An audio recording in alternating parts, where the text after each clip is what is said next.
हे हात कशाला ठेवलं आहे? ठाव नाही, मला वाटलं हे समज तुझंच आहे, तवा एक ना एक दिस तुला द्यावं, नाहीतर कुठेतरी पुरून टाकावं. रानात तुम्हाला उचललं नसतंच तर ओल्या कुत्र्यानं लचक तोडलं असतं माझं. तुझ्यामुळे आज मी जिती आहे. माझा जो कोणी खरा बाप आहे त्याचं काळीच दगडाचं असं, तर माझी जी माय आहे तिने असं का हो दिलं?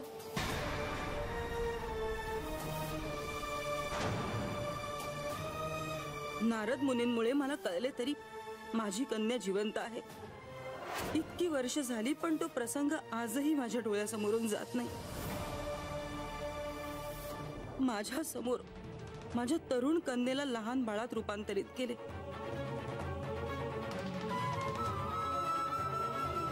आणि वध करण्यासाठी घोर अरण्यात घेऊन गेले. एक आनंदाची वार्ता आहे.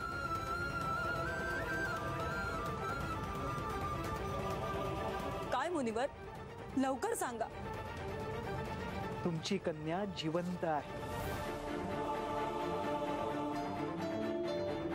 माझ्या पोटची पोर जर जिवंत आहे तर माझ्यापासून इतकी वर्ष का लपवून ठेवलं गेलं? हा एका मातेचा विश्वासघात आहे.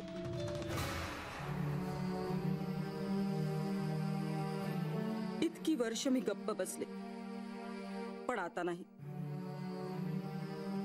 मला माझी कन्या हवी आहे, काही झाले तरी. देवेंद्र स्वर्गलोकी नाही, नाहीतर आत्ताच त्यांना विचारले असते की माझी कन्या कुठे आहे.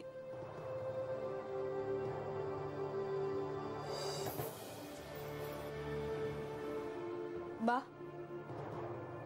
मागच्या जन्मी मी काय पुण्य केलं होतं म्हणून तू मला सांभाळलंस, लहानाचं मोठं केलंस, मला बा मिळाला. स्वतःचं सुख बाजूला सारून समदा जन्म माझ्यासाठी खर्ची घातलास. अरे माझ्या कातडीचं जोडं करून तुझे पाय घातलं तरी मी त्याचा ऋण फेडणार नाही. हे बांधू, हेच नके बघ, हेच नके बघ. मला मी तुझ्यावर माया केली, त्याला उपकार नका समजूस. अगं या बापाचा जीव गुंतला आहे तुझ्यात पोरी. अगं रक्ताचं नातं नसलं ना तरी बाप आहे म्या तुझा. आणि बाप लेकीवर उपकार नाही करत ग,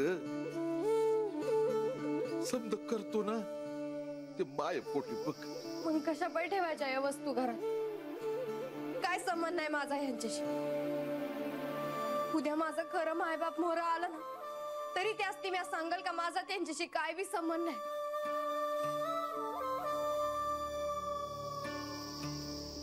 अरे तूच माझी माय, तूच माझा बाप आहेस र.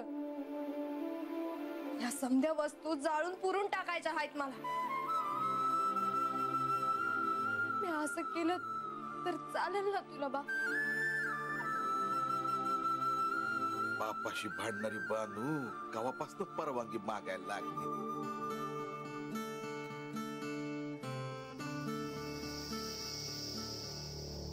झालं तर मग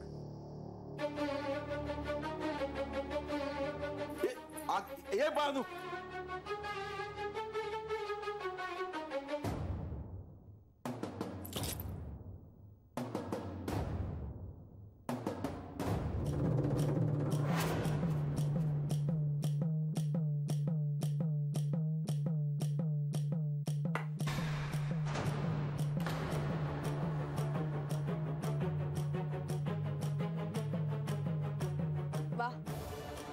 आज मी हे समजा जाळून हिची राख करणार आहे.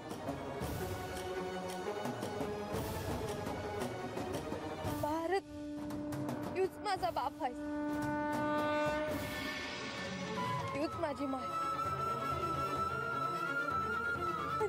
तूच माझा देव. भारत दुसरी कुठली माय नाही मला, दुसरा बाप बी नाही. ते जर माझे मायबाप असते तर स्वतःच्या पोरीला असं मरायला टाकून दिलं नसतं.